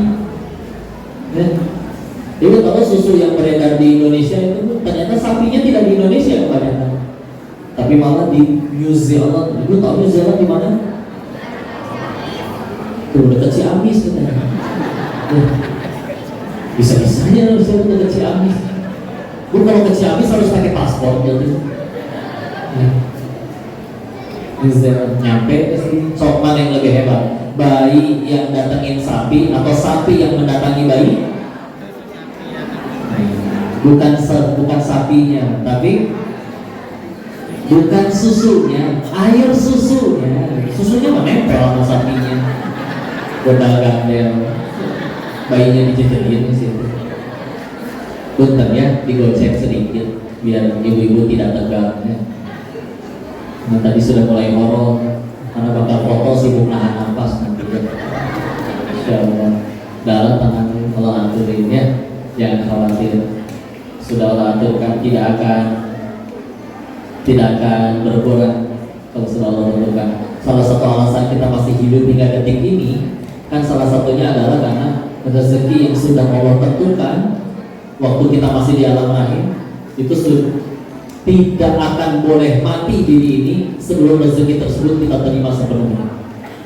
Ingat hadis yang dari Abdullah bin Mas'ud di hadis kita hadis Arba'in nomor 4 menceritakan di hadis yang cukup panjang Al-Qamaqala Rasulullah Muhammad SAW bersabda yang maknanya di dalam perut ibu tuh 40 hari sebagai nutfah, 40 hari kemudian sebagai alaqah, 40 hari kemudian sebagai mudghah. Ya, dari setetes air mani menjadi segumpal darah menjadi segumpal daging. 40 120 hari dibagi 30 hari 4 bulan ya. Baru ditiupkan ruh. Termasuk apa yang ditentukan? Rezekinya ditentukan. Jadi sudah ditentukan ini manusia terlahir dari lahir sampai meninggalnya punya rezeki berapa banyak sudah Allah tentukan. Ya. Enggak akan diri ini mati sebelum rezeki itu kita terima. Di sini kemarin ketemu sama AA di BSD. Beliau cerita di kajian dari ulama terdahulu bercerita. Ada orang jatuh ke dalam sumur, kecemplung, minta tolong kan. Ada orang lewat, turunin timbanya, naik, ditarik. Udah diajak menenangkan diri duduk di bawah. Dikasihlah segelas susu biar tenang. Begitu selesai tenangkan cerita, ditanya dong, bapak kenapa bisa jatuh? Akhirnya dijawab, saya juga nggak tahu ya. Beliau praktekin, saya tadi cuma berdiri di sini nih, terus jatuh lagi. Tapi jatuh yang kedua meninggal. Ya. Apa kata ulama tersebut melihat kejadian tadi? Orang tadi masih punya rezeki segelas air susu. Makanya meskipun dia udah nyampe tempat kematiannya, belum boleh mati dulu sebelum dijemput itu rezeki yang segelas susu itu. Naik dulu. Jangan khawatir. Bu, punten ya, saya boleh tanya. Di sini ada yang janda, Bu? Tenang, Bu, bukan pengen saya nikahin, bukan. Bu, ada janda yang ditinggal meninggal oleh suaminya ada? Ibu izin boleh tanya, sudah wafat berapa tahun suaminya? 5 tahun, 4 tahun ya. Apakah selama 4 tahun ini ibu menderita kelaparan setiap hari? Enggak. Masih ada tempat bernaung, bahkan masih bisa jalan-jalan, punya waktu luang buat pengajian. Berarti rezeki bukan dari suami ibu ya, tapi dari pencipta suami. Kalau emang rezeki itu sesederhana itu dari suami deh, enggak. Selagi gitu, ibu berapa lama? Berapa lama? 33 tahun ibu, masya Allah. Masya Allah. Silakan Pak. Enggak, maksudnya silakan doakan dan buat baik kepada beliau.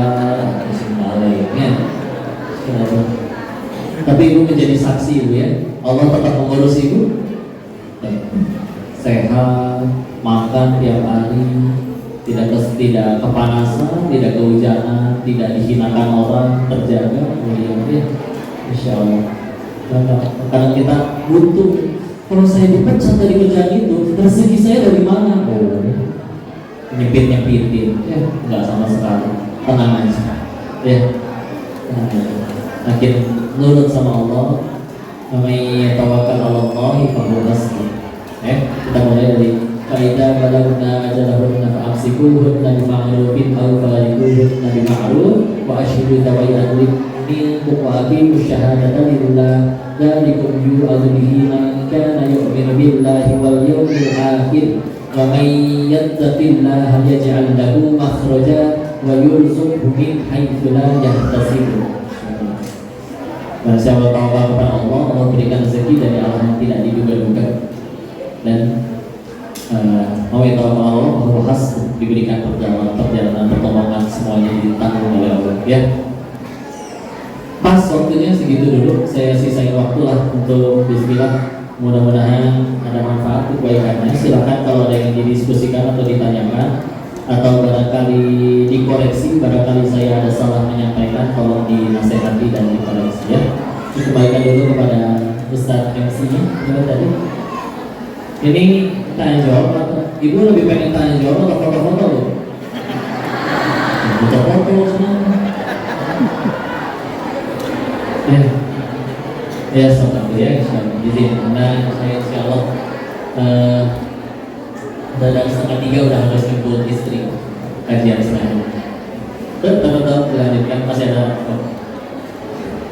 Baik, terima kasih banyak atas dua para materinya yang telah disampaikan oleh Ustaz Firman kita.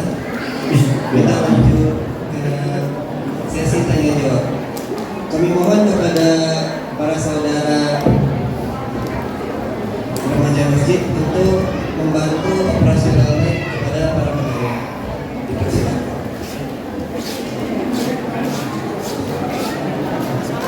Ya, ibu-ibu, bapak-bapak, silakan yang mau bertanya kiranya.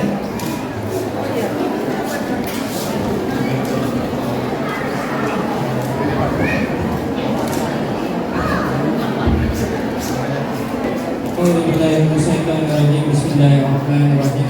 Assalamualaikum warahmatullahi wabarakatuh. Waalaikumsalam warahmatullahi wabarakatuh.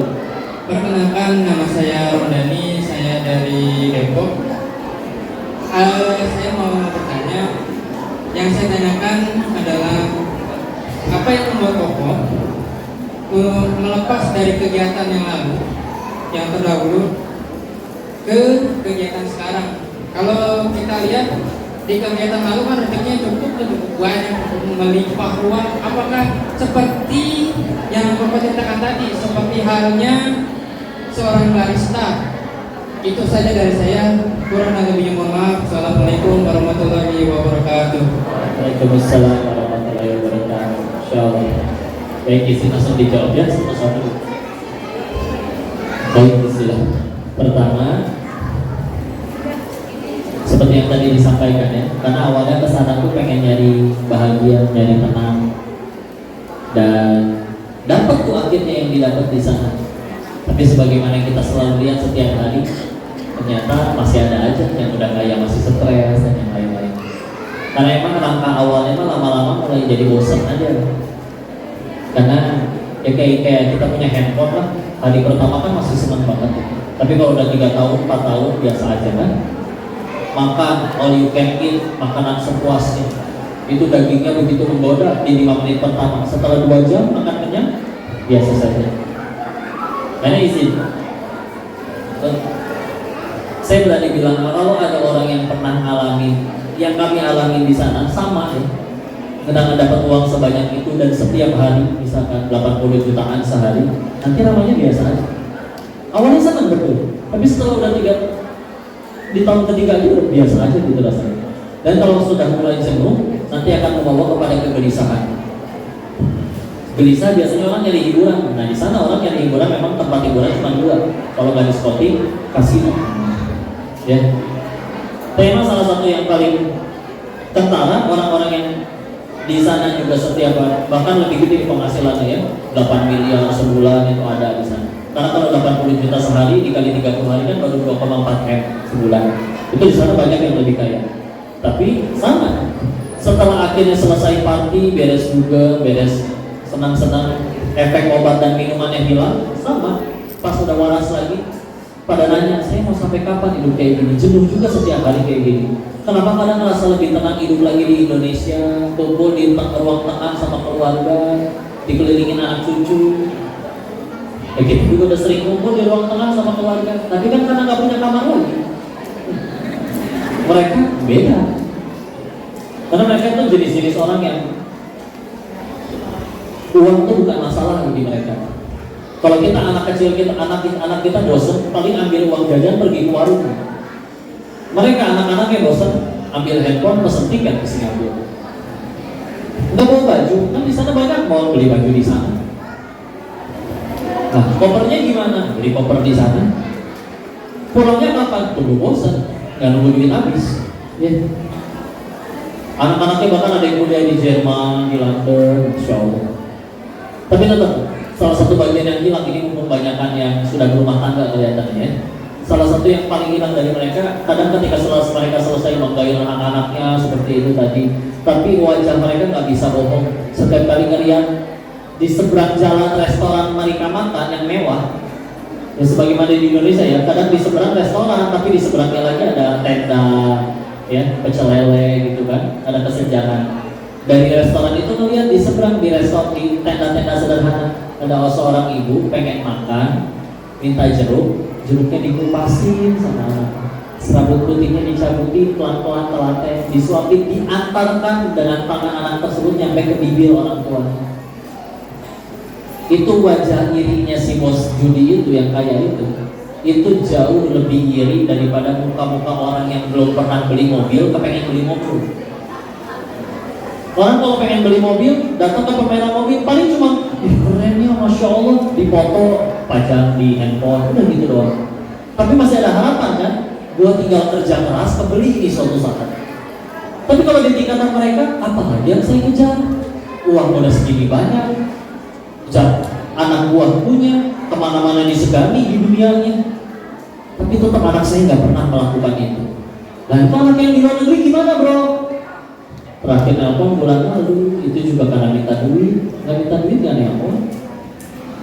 Yang sering keluar negeri kan masih tinggal serumah. Kalau sekalinya di rumah juga nggak pernah ketemu. Kan kebayang rumah orang kaya mah bu, dari ruang tamu ke kamar anaknya harus naik angkot. Iya, itu terbola ya. Tapi kan fasilitasnya lengkap kan? Coba kamar anak orang kaya, ada kamar mandi dalam, wifi, internet, komputer, PlayStation, televisi, lengkap semua. Gak pengen keluar kamar. Sampai pernah mampir ke rumah mereka, datang tukang ojek online, duaan nganterin makanan. Kalian teh restorannya sama, menunya sama, ngapain datang dua-dua? Kan yang pesen beda. Adanya mesen dari kamarnya, kakaknya mesen dari kamarnya. Segitu masing-masing. Udah nyampe. Dan ketika cerita tentang itu ya sadar ada mereka juga ya. Sebagian dari mereka juga ada yang dikenal oleh orang tua kami, orang tua ayah saya waktu lagi ngobrol sama kakak-kakaknya suka cerita kan, teman kita yang dulu paling kaya itu kemana ya? Diceritakan dan dijawab sama cicinya papi, uak ya, kakak perempuannya papi ya. Dijawab, udah meninggal ya, nyaris busuk selama 7 hari mayatnya. Di mana? Di kos-kosan kecil pinggiran kota. Kok bisa? Kan anak-anaknya juga kaya ngurusin usahanya. Justru anak-anaknya kalau bapaknya di situ. Kok bisa kayak gitu? Saya coba dengerin terus, saya pengen ngambil ibroh pelajaran. Pasti ada pelajaran. Ternyata si ayahnya ini dulu suka punya nasihat kepada anak-anaknya. Nasihatnya kayak gini. Nah, kalau gaul sama orang gak jadi duit, gak usah kenal sama orang kayak gitu. Buang-buang waktu percuma. Masuk tuh nasihatnya ke hati anak-anaknya. Suatu ketika bapaknya udah sakit, warisan udah dibagikan, perusahaan udah dibagikan. Mana ada yang mau ngurusan sama bapaknya? Gak jadi duit. Terus gimana gak ada yang mau ngurus? Ada kos-kosan tuh murah 700.000 tiap bulan pinggiran kota. Ya udahlah taruh situ aja. Seminggu sekali pembantu kita jenguk.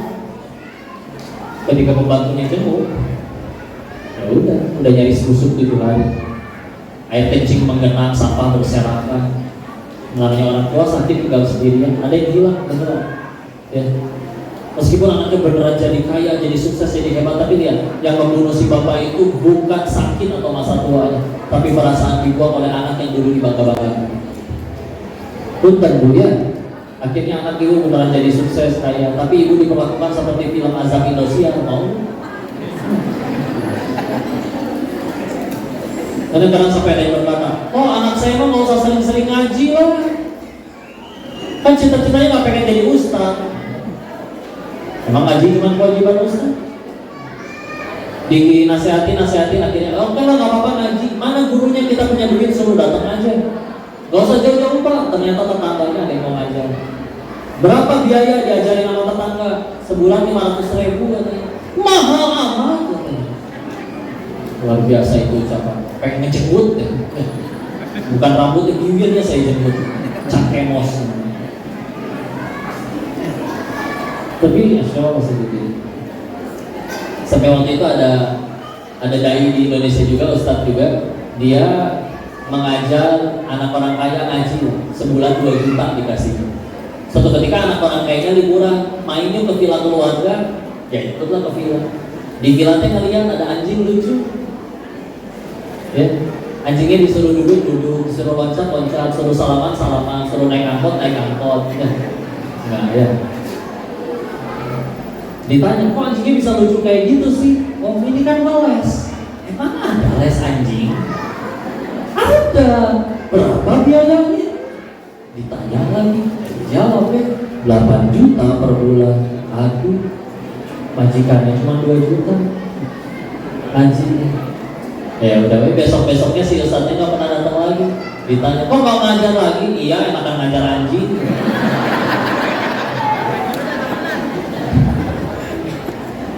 Masya Allah ya. Ada di Bogor juga lembaga bimbingan belajar. Persiapan masuk perguruan tinggi negeri, paket 80 juta rupiah. 80 juta. Pertamanya saya kira itu paket masuk surga. Udah mahal 80 juta. Ternyata itu paket masuk kampus. Ada tanda bintangnya di tulisan 80 juta. Biasa kalau ada tanda bintangnya ada keterangan kecil di bawahnya ya. Keterangannya naon coba? ETG belum tentu lulus. Ya kan yang nentuin kampusnya bukan bimbelnya. Tapi tetap ya ada yang bayar. Bagi saya tidak mahal gitu. Untuk masuk PTN 80 juta itu worth it. Giliran buat anak yang punya adab masuk surga 500.000 nggak berani. Banyak bimbel yang lagi murah. Guru PAUD dekat rumah 250.000 1 bulan gajinya. Ngajarin intro. Tapi namanya berkah ya tetap ya itu. Meskipun adiknya 5 udah nggak ada bapaknya, cuman kerjaannya jadi guru PAUD, hidup sama adik-adiknya nggak kekurangan berkah ya. Masya Allah. Maka dunianya mulai bosenin, orang yang di situ pun pengen berhenti. Saya bahkan survei ke beberapa tempat, ada nggak sih yang happy ending bandar judi? Ternyata ditanya-tanya ada yang udah mati kena HIV/AIDS, pemilik kasino yang udah di penjara, pemilik kasino yang satu lagi ada yang dikhianatin anak istrinya, minggat sama laki-laki lain. Pemilik kasino ada yang masih kaya sampai tuanya sampai meninggal. Ada lagi yang masih kaya sampai tuanya, tapi masalahnya satu, anak-anaknya mati overdosis narkoba semua. Jadi udah yang senior juga udah nggak ada yang selamanya bertahan. Terus saya punya alasan apa lagi untuk bertahan di sana? Selama ini dikejarin juga nggak bahagia juga. Selama ini Bismillah berusaha ngejar yang Allah suka, enak ya gitu. Masya Allah. Allah kalau udah bisa menjawab pertanyaan, mohon maaf. Memang tanya tentang itu harusnya bisa dijawab 2 jam lagi. Coba, insya Allah. Sini Ustaz. Sini mana Bu? Di atas. Ustaz deg-degan ini. Ketemu suami deg-degan Bu. Saya di rumah.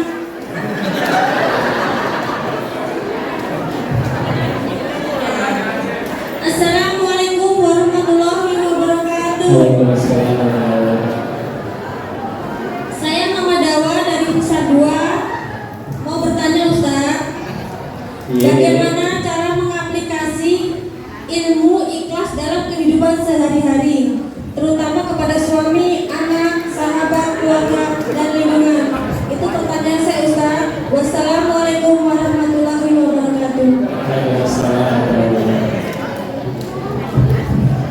Ya, mengaplikasikan tinggal diamalkan. Ya, itu ikhlas ya.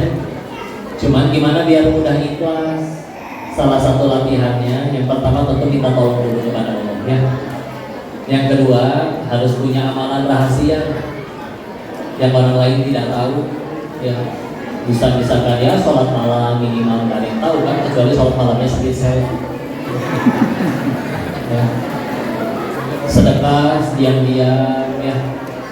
Ada yang pakai cara kalau Jumatan itu Pak 2.000-an Pak, dibuntal-buntal, begitu dibuka dalamnya ada 100.000. Penting ya. Ada lagi yang setiap pagi sebelum berangkat kerja beli nasi bungkus, nanti di lampu merah dikasih, dan gak kelihatan pakai masker ya, buru-buru juga dikasihkan. Sampai yang belinya, yang jualannya mikir, oh kamu tiap hari beli makanan aku, emang segitu enaknya ya? nggak pernah dimakan dari beli, nggak dibuat dibagi. Ada mungkin punya amalan rahasia, insya Allah lebih. Dan juga untuk supaya tambah ikhlas hadapin mereka yang akan selalu terasa berat kalau kita melihatnya dari sudut pandang hak dan kewajiban. Aku istriku, aku layak dibeginikan dan lain-lain. Aku ibumu, ini hakku untuk dibeginikan dan kewajiban kamu nak. Ibu capek tahu banting-banting tulang. Kata si anak teh, emang ibu kerjanya tukang daging jadi pasti banting-banting tulang. Misalnya, ya kan? Aku juga nggak minta dilahirin, nah gitu kadang-kadang ya, gitu. Tanya siapa? Tapi kalau kita udah melihat pakai kacamata, mereka adalah jalan dari Allah untuk membuat kita tambah dekat ke surga Allah. Kebaikan mereka keluar, muncul, kita syukuri. Lain syakatum lazidah, syukur ditambah nikmatnya. Jadi pahala syukur. Kekurangannya muncul karena tidak mungkin sepenuhnya sempurna, pasti masih ada kesalahan. Dan bahkan jika itu menyakiti perasaan, tidak akan Allah sia-siakan. Kepahitan tuh ujungnya cuma dua. Kalau tidak menggugurkan dosa, pasti meninggikan derajat. Jadi kita dari setiap kali bertemu dengan mereka, kalau nggak jadi ladang syukur, ladang penggugur dosa. Bukannya itu, 2 tiket utama kita tambah mendekatnya surga Allah. Kalau kita masih gampang ngomong ke mereka, sederhana. Mungkin selama ini kita belum pengen surga. Tenang aja. Oh, tapi kan dia jahat. Meninggal nggak ditanya kelakuan orang, ditanya kelakuan masing-masing. Udah ditolong dia malah ngejahatin. Berbuat baik bukan supaya dia suka, tapi supaya Allah suka. Apa artinya satu dunia cinta tapi Allah benci? Ya, dalam Islam yang rugi itu bukan yang dizolimi, tapi yang menzolimi. Tenang. Ya. Sudut pandangnya disiram juga nanti jadi jauh lebih mudah. Karena kalau masih belum pakai sudut pandang itu akan selalu berat. Ya. Allah alam bisawab, mudah-mudahan bisa menjawab pertanyaan. Coba, insyaallah. Oke, ya.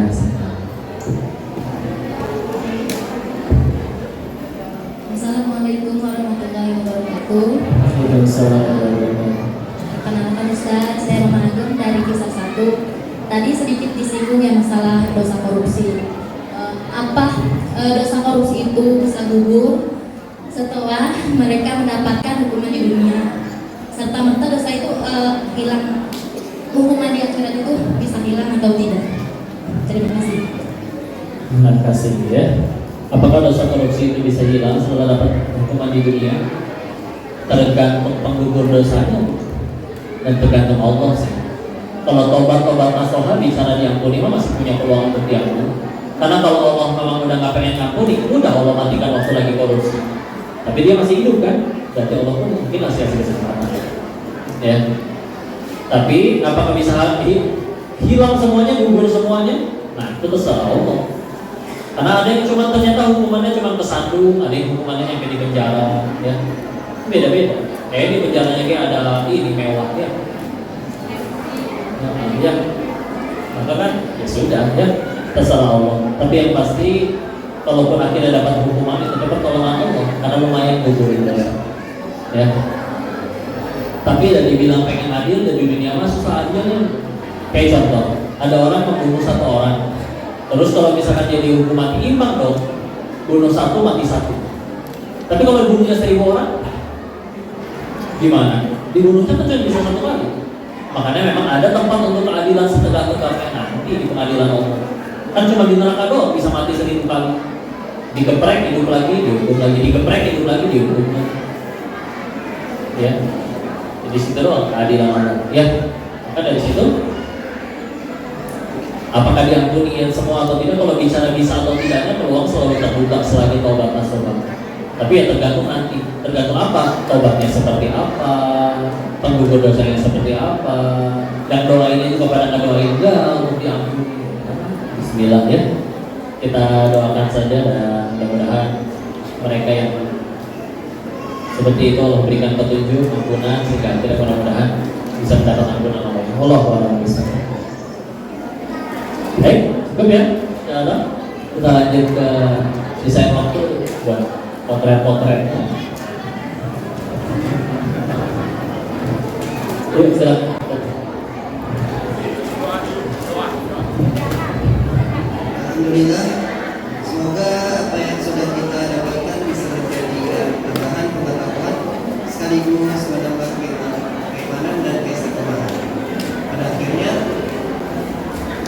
Mohon kepada Bapak Haji Arifin Tianto untuk membawakan kepada Bapak Haji Arifin Tianto.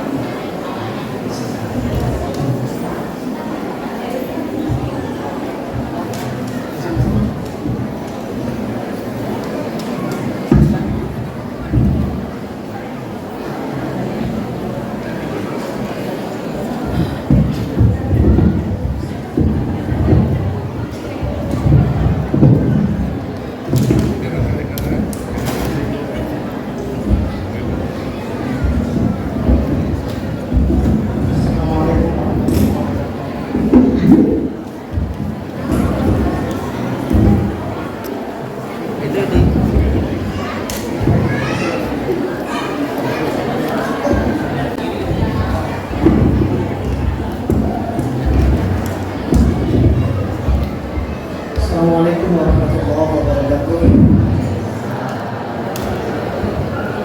Bapak-bapak dan ibu-ibu sekalian, kita menunjukkan para sejenak menghambakan diri kita kepada Allah Subhanahu wa taala, zat yang memberikan kepada kita berbagai macam nikmat, zat yang menumbuhkan kepada kita cinta satu dengan yang lainnya karena Allah Subhanahu wa taala. Sebelum kita berdoa, mari kita beristighfar 3 kali dan membacakan Al-Fatihah. Membacakan Al-Fatihah dulu baru beristighfar. Bismillahirrahmanirrahim. Alhamdulillahirabbil alamin. Ar-Rahmanir Rahim. Maliki yaumiddin. Iyyaka na'budu wa iyyaka nasta'in. Ihdinas siratal mustaqim. Shiratal ladzina an'amta 'alaihim ghairil maghdubi 'alaihim waladdallin. Amin. Amin ya rabbal alamin. Astaghfirullahaladzim. Astaghfirullahaladzim. Astaghfirullahaladzim. Bismillahirrahmanirrahim. Hamdan syakirin, hamdan na'imin, hamdan yuafi ni'amahu wa yakafi mazidah. Ya Rabbana lakal hamd kama yanbaghi li jalali wajhika wa 'azimi sultanik. Allahumma salli ala Muhammad wa ala ali Muhammad kama sallaita ala ali Ibrahim wa barik ala Muhammad wa ala ali Muhammad kama barakta ala ali Ibrahim fil alamin innaka Hamidum Majid. Ya Allah, ya Allah Zat yang Maha Pengasih, Maha Penyayang, pada siang hari ini kami berkumpul di majlis mulia ini ya Allah, maka berikanlah kepada kami rahmat dan hidayah-Mu ya Allah. Ya Allah ya Rabbi, Zat yang Maha memberikan pengetahuan pada kami ya Allah. Jadikan pertemuan ini Allah, jadikan majlis ilmu ini Allah menambah keilmuan agama kami Allah, menambah motivasi kami Allah. Ya Allah ya Rabbi, memberikan jalan pada kami untuk menambahkan wawasan keilmuan agama kami Allah. Allahumma hdina fiman hadait wa afina fiman afait wa tawallana fiman tawallait wa barik lana fima atait wa qina syarra ma qadait.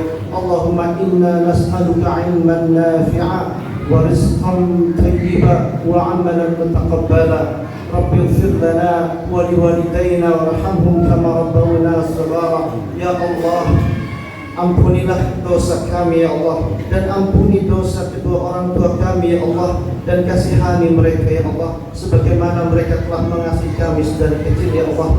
Allahumma arinal haqqa haqqa warzuqna ittiba'ah wa arinal batila batila warzuqna ijtinabah. Ya Allah, tunjuki kepada kami Allah bahwa yang benar itu benar ya Allah, dan berikan kepada kami kekuatan untuk mengikutinya ya Allah, dan tunjuki kepada kami ya Allah bahwa yang salah itu salah, dan berikan kepada kami kekuatan untuk menjauhinya ya Allah. Rabbana atina fid dunya hasanah wa fil akhirati hasanah wa qina adzabannar. Ya Allah, berikan kepada kami kebahagiaan hidup di dunia ya Allah, dan berikan kepada kami kebahagiaan hidup di akhirat ya Allah, dan jauhi kami dari siksa api neraka ya Allah. Subhana rabbika rabbil izzati amma yasifun wa salamun alal mursalin walhamdulillahi rabbil alamin. Ya Allah, kabulkan doa kami ya Allah. Terima kasih. Assalamualaikum warahmatullahi wabarakatuh.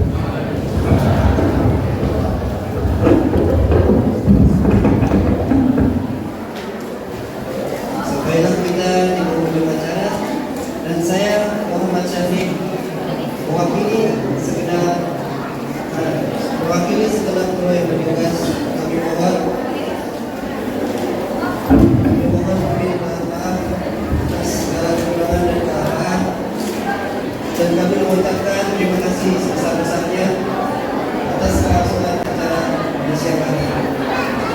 Wabillahi taufiq wal hidayah. Assalamualaikum warahmatullahi wabarakatuh.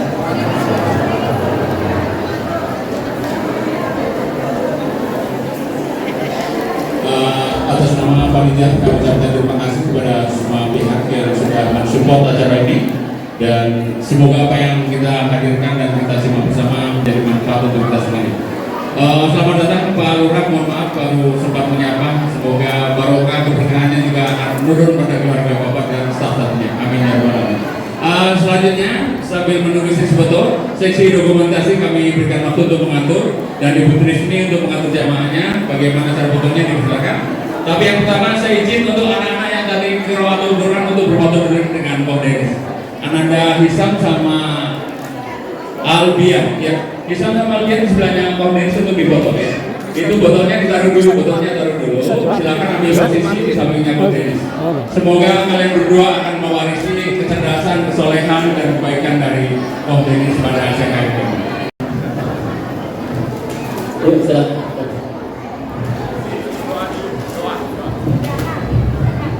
Alhamdulillah, semoga apa yang sudah kita dapatkan bisa menjadi tambahan pengetahuan sekaligus menambah keimanan dan keistiqomahan. Pada akhirnya kami mohon kepada Bapak Haji Arifin Janto untuk membawakan doa pada Bapak Haji Arifin Janto.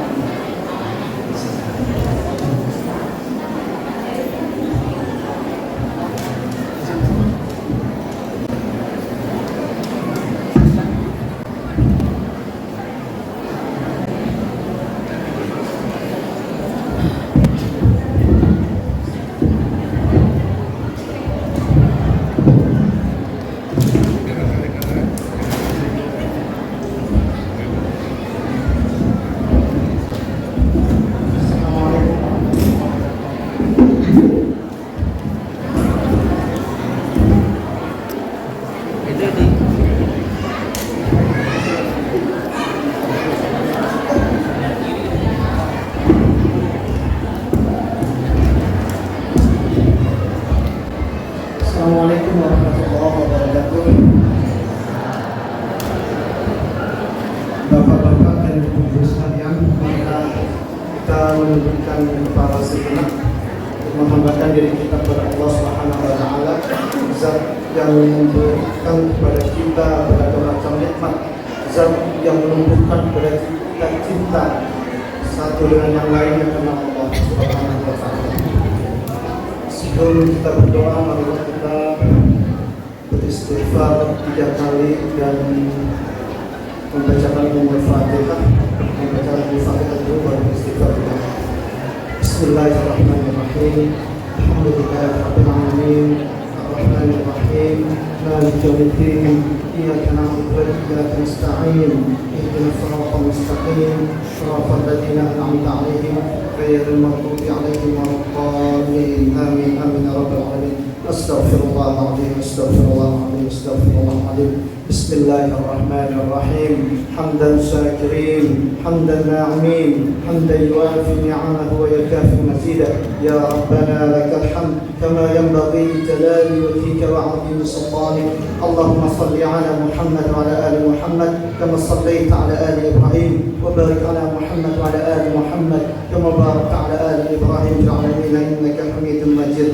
Ya Allah, ya Allah Zat yang Maha Pengasih, Maha Penyayang, pada siang hari ini kami berkumpul di majlis mulia ini ya Allah, maka berikanlah kepada kami rahmat dan hidayah-Mu ya Allah. Ya Allah, ya Rabbi, Zat yang Maha memberikan pengetahuan pada kami ya Allah. Jadikan pertemuan ini Allah, jadikan majlis ilmu ini Allah menambah keilmuan agama kami Allah, menambah motivasi kami Allah. Ya Allah, ya Rabbi, memberikan jalan kepada kami untuk menambahkan wawasan keilmuan agama kami Allah. Allahumma hdina fiman hadait wa afina fiman afait wa tawallana fiman tawallait wa barik lana fima atait wa qina syarra ma qadait. Allahumma inna nas'aluka ilman nafi'a ورزقا طيبا وعملا متقبلا. رب اغفر لنا ولوالدينا وارحمهم كما ربونا صغارا. Ya Allah, ampunilah dosa kami ya Allah, dan ampuni dosa kedua orang tua kami ya Allah, dan kasihani mereka ya Allah sebagaimana mereka telah mengasihi kami sedari kecil ya Allah. Allahumma arinal haqqa haqqa warzuqna ittiba'ah wa arinal batila batila warzuqna ijtinabah. Ya Allah, tunjuki kepada kami ya Allah bahwa yang benar itu benar ya Allah, dan berikan kepada kami kekuatan untuk mengikutinya ya Allah, dan tunjuki kepada kami ya Allah bahwa yang salah itu salah, dan berikan kepada kami kekuatan untuk menjauhinya ya Allah. Rabbana atina fid dunya hasanah wa fil akhirati hasanah wa qina adzabannar. Ya Allah, berikan kepada kami kebahagiaan hidup di dunia ya Allah, dan berikan kepada kami kebahagiaan hidup di akhirat ya Allah, dan jauhi kami dari siksa api neraka ya Allah. Subhana rabbika rabbil izzati amma yasifun, wassalamun alal mursalin walhamdulillahi rabbil alamin. Ya Allah, kabulkan doa kami ya Allah. Terima kasih. Assalamualaikum warahmatullahi wabarakatuh.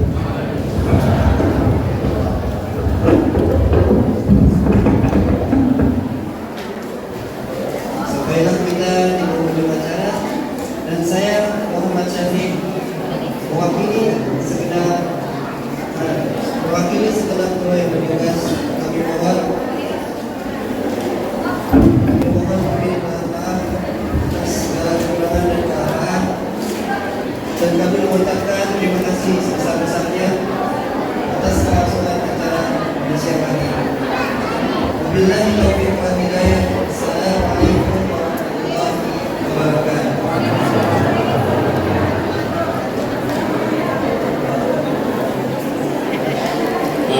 Atas nama panitia kami ucapkan terima kasih kepada semua pihak yang sudah mensupport acara ini, dan semoga apa yang kita hadirkan dan kita simak bersama menjadi manfaat untuk kita sendiri. Selamat datang Pak Lurah, mohon maaf baru sempat menyapa. Semoga barokah keberkahannya juga akan menurun pada keluarga Bapak dan staf-stafnya. Amin ya rabbal alamin. Selanjutnya sambil menunggu sesi foto, seksi dokumentasi kami berikan waktu untuk mengatur, dan Ibu Trisni untuk mengatur jamaahnya. Bagaimana cara fotonya dipersilakan. Tapi yang pertama saya izin untuk anak-anak yang tadi ke Rawatul Quran untuk berfoto dengan Pak Denis. Ananda Hisam sama Albian, ya. Hisam sama Albian sebelahnya Pak Denis untuk difoto ya. Itu botolnya ditaruh dulu, silakan ambil posisi di sampingnya Pak Denis. Semoga kalian berdua akan mewarisi kecerdasan, kesolehan dan kebaikan dari Pak Denis pada akhir hayatnya.